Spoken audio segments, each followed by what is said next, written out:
نحمده ونصلي على رسوله الكريم اما بعد فاعوذ بالله من الشيطان الرجيم بسم الله الرحمن الرحيم رب اشرح لي صدري ويسر لي امري واحلل عقدة من لساني يفقهوا قولي۔ السلام علیکم ورحمۃ اللہ وبرکاتہ۔ ناظرین، پروگرام دعا کیجیے کے ساتھ آپ کی خدمت میں حاضر ہیں۔ آج ہم انشاءاللہ میت کے لیے کی جانے والی دعاؤں کے موضوع پر گفتگو کریں گے۔ ہر انسان جو دنیا میں آیا ہے اسے ایک نہ ایک دن واپس جانا ہے۔ جب وہ دنیا سے چلا جاتا ہے تو اس کے عمل کا سلسلہ ختم ہو جاتا ہے۔ اب اسے بعد والوں کی دعاؤں کا انتظار ہوتا ہے جو اس کے درجات میں بلندی کا ذریعہ بنتی، جو اس کی بخشش کا ذریعہ بنتی۔ اور ہر مسلمان کا یہ حق ہے کہ وہ اپنے مردہ بھائی کے لیے، دنیا سے جانے والے کے لیے بخشش کی دعا کرے، کیونکہ ہر انسان ایک نہ ایک دن جانے والا ہے، اور وہ اپنے لیے جو چاہے وہی دوسرے کے لیے پسند کرے، کیونکہ ہر جانے والا جانے کے بعد سب سے زیادہ جس چیز کا محتاج ہوتا ہے وہ پیچھے والوں کی دعائیں ہیں۔ اس لیے ان کے لیے دعائیں کرتے رہنا چاہیے، اور یہ دعائیں ان کو فائدہ بھی دیتی ہیں۔ حدیث میں آتا ہے، رسول اللہ صلی اللہ علیہ وسلم نے فرمایا، مرنے کے بعد انسان کے اعمال کا سلسلہ منقطع ہو جاتا ہے سوائے 3 چیزوں کے جن کا ثواب میت کو پہنچتا رہتا ہے۔ صدقہ جاریہ، یعنی ایسی جگہ مال لگا جانا جس سے انسانوں کو فائدہ پہنچتا رہے اور میت کو ثواب، لوگوں کو فائدہ دینے والا علم، نیک اولاد جو اس میت کے لیے دعا کرتی رہے، یعنی خصوصاً میت کے لیے اس کے اپنے بچے اور اپنی اولاد جو دعا کرتی ہے وہ سب سے زیادہ فائدہ دیتی ہے، کیونکہ بچوں کی والدین کے لیے محبت مسلم ہے، اور اس محبت کی وجہ سے، اس جدائی کے احساس کی وجہ سے، اس تڑپ کی وجہ سے دعا کے اندر خشوع خضوع بھی زیادہ آ جاتا ہے، اور اس خشوع خضوع کے ساتھ اور دکھ کے ساتھ جب انسان دعا کرتا ہے تو وہ دعا جلد قبول ہوتی ہے۔ لیکن اس کا یہ مطلب نہیں کہ صرف اولاد ہی کی دعائیں فائدہ دیتی ہیں، تمام مسلمانوں کی دعائیں فائدہ دیتی ہیں۔ اس لیے ہمیں اپنے والدین کے لیے بھی دعا کرنی چاہیے اور تمام مومنوں کے لیے، جیسے کہ اس دعا میں آتا ہے، ربنا اغفر لی ولوالدی وللمؤمنین یوم یقوم الحساب، کہ اللہ مجھے بخش دے، میرے والدین کو بخش دے اور سارے مومنوں کو بخش دے۔ تو اس سے پتہ چلتا ہے کہ سب کی بخشش کے لیے دعا کرنا ضروری ہے۔ یہ دعائیں میت کے درجات کی بلندی کا باعث بھی بنتی ہیں۔ رسول اللہ صلی اللہ علیہ وسلم نے فرمایا، بے شک اللہ عز و جل جنت میں نیک آدمی کا درجہ بلند فرمائیں گے، تو آدمی عرض کرے گا، یا اللہ یہ درجہ مجھے کیسے حاصل ہوا؟ اللہ تعالیٰ فرمائیں گے، تیرے بیٹے کے تیرے لیے استغفار کرنے کی وجہ سے، یعنی تیرے دنیا سے جانے کے بعد تیرے بچے نے جو تیرے لیے دعائیں کی، ان کی وجہ سے تمہارا درجہ بلند کیا جاتا ہے۔ اور حقیقت یہ ہے کہ جانے والے کو پیچھے چھوڑی ہوئی اولاد یا مال و متاع یا جائیداد وہ چیزیں فائدہ نہیں دیتی، اسے دعا فائدہ دیتی ہے، اس لیے دعا کرنا چاہیے۔ عثمان بن عفان کہتے ہیں کہ نبی صلی اللہ علیہ وسلم جب میت کو دفن کر کے فارغ ہو جاتے تو قبر پر رکتے اور فرماتے، اپنے بھائی کے لیے استغفار کرو، یعنی سب سے دعا کرواتے۔ اور ویسے بھی جب انسان غائبانہ طور پر کسی کے لیے دعا کرتا ہے تو وہ دعا قبول ہوتی ہے۔ اس وقت اللہ تعالیٰ ایک فرشتہ مقرر کر دیتے ہیں جو آمین کہتا ہے اس دعا مانگنے والے کے لیے، اور اس کے لیے بھی دعا کرتا ہے کہ تمہیں بھی اللہ تعالیٰ یہی عطا کرے جو تم دوسرے کے لیے مانگ رہے ہو۔ وفات کا صدمہ ایک بہت بڑا صدمہ ہوتا ہے، اور اس وقت انسان جذبات سے مغلوب ہو کر کوئی بھی بات ایسی زبان سے نکال سکتا ہے جو اللہ تعالیٰ کو ناراض کر دے۔ اس لیے اس وقت اپنے جذبات پر قابو پا کر درست بات کرنا ہی فائدہ دیتا ہے، اور ایسی بات کرنی چاہیے کہ جس سے رب راضی ہو، اور ہر اس بات سے بچنا چاہیے جو رب کو ناراض کرنے والی ہو۔ حضرت انس کہتے ہیں کہ میں نے نبی صلی اللہ علیہ وسلم کے بیٹے ابراہیم کو دیکھا، وہ رسول اللہ صلی اللہ علیہ وسلم کے سامنے دم توڑ رہا تھا، تو آپ کی آنکھوں میں آنسو جاری ہو گئے۔ آپ نے فرمایا، آنکھوں سے آنسو جاری ہیں، دل غم سے نڈھال ہے، مگر زبان سے ہم وہی کہیں گے جو ہمارے رب کو پسند ہے، اور اللہ کی قسم اے ابراہیم ہم تمہاری جدائی سے غمگین ہیں. یعنی اپنے غم کا اظہار انسان کر سکتا ہے لیکن کوئی ایسی بات نہیں کہ جو اللہ تعالیٰ کو ناراض کرنے والی ہو، کیونکہ رسول اللہ صلی اللہ علیہ وسلم نے فرمایا بے شک ایک آدمی اللہ کی ناراضگی والی ایک بات کرتا ہے اور وہ نہیں سمجھتا کہ اس کا وہاں تک اثر ہوگا جہاں تک وہ ہو جاتا ہے، یعنی انسان کو اندازہ ہی نہیں ہوتا. اس کی وجہ سے اللہ تعالیٰ اس کے لیے اس دن تک اپنی ناراضگی لکھ لیتا ہے جس دن میں اس سے ملاقات ہوگی. یعنی قیامت تک اللہ تعالیٰ پھر ایسے بندے سے ناراض ہو جاتا ہے. اور چونکہ انسان کو خود پتہ ہی نہیں ہوتا کہ وہ کیا کہہ چکا ہے، اس لیے وہ ریگریٹ بھی نہیں کرتا، شرمندہ بھی نہیں ہوتا، توبہ بھی نہیں کرتا. اور جب وہ توبہ بھی نہیں کرتا تو وہ ناراضگی جہاں ہوتی ہے وہاں لکھی رہتی ہے، اور جس کا انسان کو پھر قیامت کے دن جا کر نقصان ہوگا. ام سلمہ رضی اللہ عنہا کہتی ہیں کہ میں نے رسول اللہ صلی اللہ علیہ وسلم کو فرماتے ہوئے سنا کہ اگر کسی مسلمان پر کوئی مصیبت آئے اور وہ کہے جس کا اللہ نے اس کو حکم دیا ہے کہ انا للہ و انا الیہ راجعون، اللہم اجرنی فی مصیبتی و اخلف لی خیرا منہا، بے شک ہم اللہ کے لیے ہیں اور ہم اسی کی طرف لوٹائے جائیں گے، اے اللہ مجھے میری مصیبت میں اجر دے اور مجھے اس کا بہترین نعم البدل عطا فرما. تو اللہ تعالیٰ اس کو اس سے بہتر عطا فرماتے ہیں. اور وہ کہتی ہیں کہ جب ابو سلمہ فوت ہو گئے تو میں نے کہا ابو سلمہ سے افضل کون سے مسلمان ہوں گے؟ وہ پہلا گھرانہ تھا جس نے رسول اللہ صلی اللہ علیہ وسلم کی طرف ہجرت فرمائی. پھر میں نے یہ قول کہہ دیا تو اللہ تعالیٰ نے مجھے ابو سلمہ کے بدلے رسول اللہ صلی اللہ علیہ وسلم عطا فرمائے. تو حقیقت یہ ہے کہ انسان اچھے حال میں ہو یا تکلیف دہ حالت میں، اس کے لیے لازم ہے کہ ہر حال میں وہ اللہ تعالیٰ کی حمد و ثنا بیان کرے، اللہ کا شکر ادا کرتا رہے، کیونکہ اسی میں رب کی رضا ہے. رسول اللہ صلی اللہ علیہ وسلم نے فرمایا جب کسی آدمی کا بچہ فوت ہو جاتا ہے تو اللہ تعالیٰ فرشتوں سے فرماتا ہے کیا تم نے میرے بندے کے بچے کی روح قبض کر لی؟ وہ عرض کرتے ہیں ہاں. اللہ تعالیٰ فرماتے ہیں تم نے اس کے دل کا پھل قبض کر لیا، یعنی اس کے دل کا ٹکڑا لے لیا؟ وہ عرض کرتے ہیں جی ہاں. پھر اللہ تعالیٰ پوچھتے ہیں میرے بندے نے کیا کہا؟ فرشتے عرض کرتے ہیں کہ اس نے تیری تعریف کی، یعنی اتنے غم اور دکھ کے موقع پر بھی وہ تیری تعریف کرتا رہا اور انا للہ و انا الیہ راجعون پڑھا. تو اللہ تعالیٰ فرماتے ہیں کہ میرے بندے کے لیے جنت میں ایک گھر بنا دو اور اس گھر کا نام بیت الحمد رکھو، تعریف والا گھر، یعنی جو اس گھر کو دیکھے گا تعریف کرے گا. دوسری چیز صبر کرنا، یعنی جب انسان کسی کے وفات کی خبر سنے تو صبر کرے، کیونکہ صبر کرنے والوں کو بشارت دی گئی ہے وَبَشِّرِ الصَّابِرِينَ الَّذِينَ إِذَا أَصَابَتْهُمْ مُصِيبَةٌ قَالُوا إِنَّا لِلَّهِ وَإِنَّا إِلَيْهِ راجعون. آپ خوشخبری دے دیجئے صبر کرنے والوں کو کہ جب انہیں مصیبت آتی ہے تو وہ اِنَّا لِلَّهِ پڑھتے ہیں.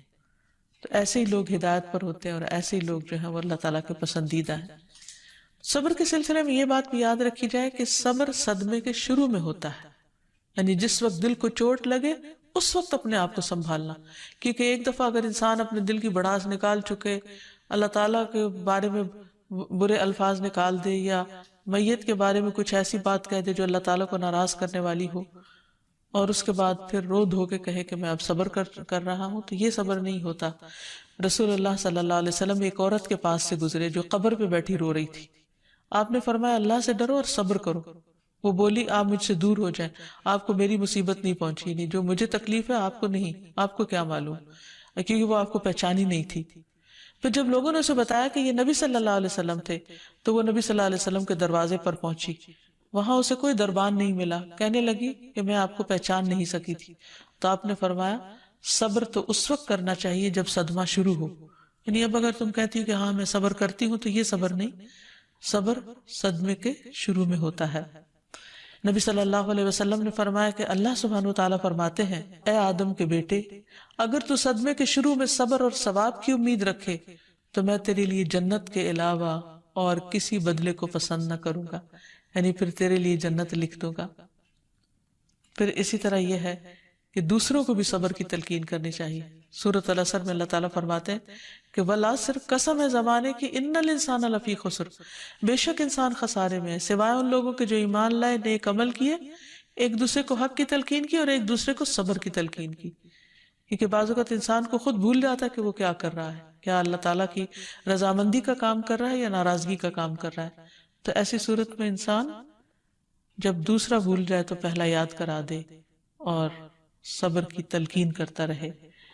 اسامہ بن زید کہتے ہیں نبی صلی اللہ علیہ وسلم کی ایک صاحبزادی نے آپ کو اطلاع دی کہ میرا بیٹا مرنے کے قریب ہے، اس لیے آپ تشریف لائیں۔ آپ نے انہیں سلام کہلوایا اور فرمایا ان للہ ما اخذ ولہ ما آتا وکل عندہ باجل مسمی فلتصبر ولتحتسب۔ اللہ کا ہی ہے جو اس نے لے لیا، اور جو اس نے دیا وہ بھی اسی کا تھا، اور ہر چیز اس کے ہاں وقت مقرر پر ہی واقع ہوتی ہے، اس لیے صبر کرو اور اللہ سے ثواب کی امید رکھو۔ اور یہ بات بہت ہی مفید ہے صبر کے سلسلے میں کہ ہر چیز اپنے وقت پر ہو جاتی ہے۔ تو بچے کی موت کا وقت آ گیا تھا، اس لیے وہ چلا گیا، اب تم صبر سے کام لو، کیونکہ بے صبری سے کوئی مرنے والا دنیا میں واپس نہیں آیا کرتا۔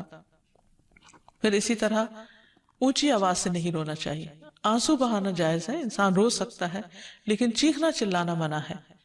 پھر اسی طرح چہرے سے بھی غم کا اظہار کیا جا سکتا ہے۔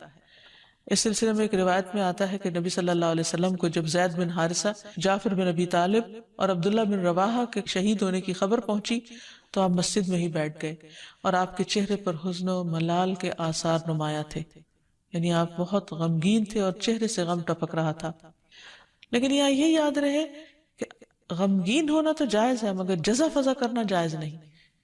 جزا کا مطلب ہوتا ہے بری باتیں منہ سے نکالنا، یعنی ناراضگی کے کلمات ادا کرنا، اور اس چیز کو ناپسندیدہ قرار دیا گیا ہے۔ نبی صلی اللہ علیہ وسلم نے فرمایا وہ شخص ہم میں سے نہیں جو اپنے چہرے کو پیٹے، گریبان کو چاک کرے اور جاہلیت کی پکار پکارے، یعنی دور جاہلیت والے کام کرے۔ اور پھر یہ بھی ہے کہ میت کے پاس اچھے کلمات ادا کرنے چاہیے، کیونکہ اس وقت فرشتے آمین کہہ رہے ہوتے ہیں، یعنی انسان جو دعائیں مانگ رہا ہوتا ہے یا میت کی جو نیکیوں کا ذکر ہو رہا ہوتا ہے تو وہ بھی لکھا جا رہا ہوتا ہے۔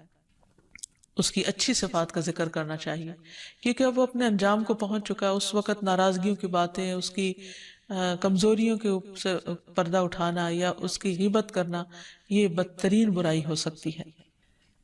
پھر اسی طرح یہ ہے کہ میت کو نہلاتے وقت بھی اس کا اگر کوئی عیب نظر آئے یا کوئی خرابی اس کے جسم میں تو اس کا ذکر نہیں کرنا چاہیے۔ حضرت عائشہ کہتی ہیں کہ نبی صلی اللہ علیہ وسلم نے فرمایا مردوں کو برا نہ کہو، کیونکہ انہوں نے جیسا عمل کیا اس کا بدلہ پا لیا۔ ایک اور روایت میں آتا ہے جب تمہارا ساتھی وفات پا جائے تو اسے چھوڑ دو، یعنی اس کے عیب بیان نہ کرو، بس اسے اب معاف کر دو۔ پھر اسی طرح جلد از جلد کفنانے اور دفن کرنے کا اہتمام کرنا چاہیے۔ میت کے ذمے اگر قرض ہو تو اس کو دفنانے سے پہلے ادا کر لینا چاہیے، کیونکہ شہید سے بھی سارے گناہ معاف ہو جاتے ہیں، اس کے خون کا پہلا قطرہ زمین پہ گرتے ہی، لیکن قرض معاف نہیں ہوتا، تو اس لیے اس کی ادائیگی کا اہتمام کرنا چاہیے۔ پھر اسی طرح یہ ہے کہ مرنے والے کے لیے دعاؤں کے علاوہ صدقہ خیرات کا اہتمام کرنا چاہیے۔ حضرت سعد کی غیر موجودگی میں ان کی والدہ کا انتقال ہو گیا تو انہوں نے نبی صلی اللہ علیہ وسلم سے پوچھا کہ کیا میں اپنی والدہ کی طرف سے صدقہ کر سکتا ہوں، کیونکہ وہ صدقہ کرنے کو بہت پسند کرتی تھی۔ تو آپ نے فرمایا کہ ہاں ان کو فائدہ ہوگا۔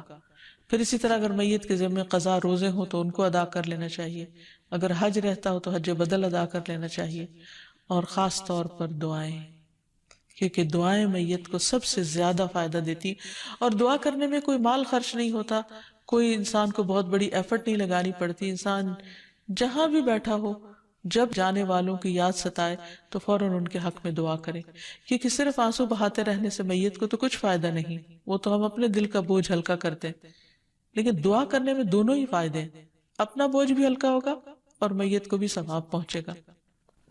تو کچھ دعائیں ہیں جن کا ورد کرتے رہنا چاہیے۔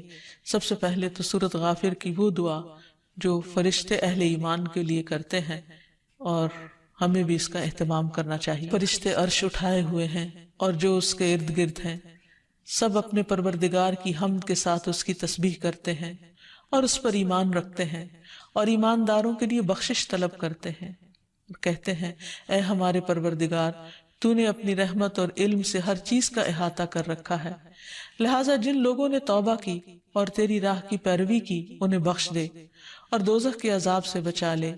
اے ہمارے پروردگار، انہیں ان ہمیشہ رہنے والے باغات میں داخل کر جس کا تو نے ان سے وعدہ کیا ہے، اور ان کے آباء و اجداد، ان کی بیویوں اور ان کی اولاد میں سے جو صالح ہیں انہیں بھی، بلا شبہ تو ہر چیز پر غالب اور حکمت والا ہے۔ پھر یہ بھی یاد رکھیے کہ دعا خلوص نیت کے ساتھ ہونی چاہیے، یعنی پوری دل کی توجہ اور خشوع کے ساتھ، اور گڑ گڑا کے گویا آپ اپنے لیے مانگ رہے ہوں۔ رسول اللہ صلی اللہ علیہ وسلم نے فرمایا جب تم کسی میت کا جنازہ پڑھو تو اس کے لیے اخلاص سے دعا کیا کرو، یعنی صرف حاضری لگانے والی بات نہ ہو بلکہ پوری محبت سے اور تڑپ سے دعا کی جائے تاکہ وہ قبول ہو۔ اسی طرح میت کے لیے کچھ اور دعائیں بھی ہیں جو نبی صلی اللہ علیہ وسلم سے ثابت ہیں۔ صحیح مسلم کی دعا ہے، یہ حضرت ابو سلمہ کی وفات پر آپ نے ان کو دعا دی تھی، اور ہم بھی وغفر لہو جب کہیں تو میت کی طرف دھیان کر لیں جس بھی میت کے لیے دعا کرنی ہو۔ اللہم اغفر لہو وارفع درجتہ فی المہدیین واخلفہ فی عقبہ فی الغابرین واغفر لنا ولہ یا رب العالمین وافسح لہ فی قبرہ ونور لہ فیہ۔ اے اللہ اسے معاف فرما دے اور ہدایت یافتہ لوگوں میں اس کا درجہ بلند فرما، اور تو اس کا خلیفہ بن جا اس کی اولاد میں پیچھے رہنے والوں میں، یا رب العالمین ہمیں اور اس کو بخش دے، اور اس کی قبر میں اس کے لیے کشادگی فرما اور اس میں اس کے لیے روشنی فرما۔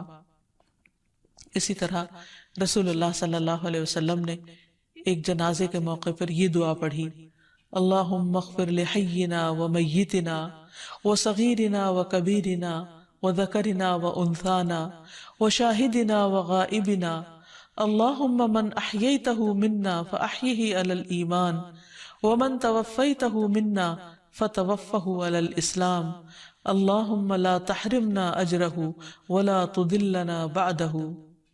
اے اللہ ہمارے زندوں اور مرنے والوں کو بخش دے، اور چھوٹوں کو اور بڑوں کو، مردوں کو اور عورتوں کو، موجود لوگوں کو اور جو موجود نہیں ہیں انہیں بھی بخش دے۔